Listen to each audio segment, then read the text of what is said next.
কুমুম্বু টেম্পলটি 2য় শতাব্দীতে তৈরি এবং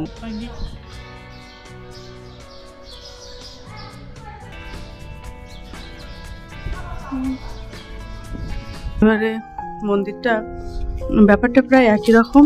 মন্দিরের গঠন, এটা হচ্ছে তোরণ দ্বার, পুরো এটা হচ্ছে প্রবেশদ্বার।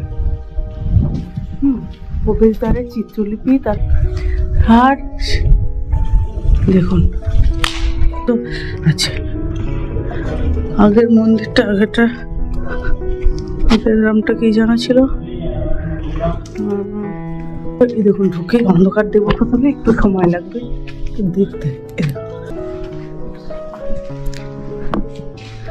সাংঘাতিক বড়, তখন ভাবতাম মন্দিরগুলো ছিল না, একটু তাড়াতাড়ি যাই। এদিকে ছোট ছোট ঘরও আছে।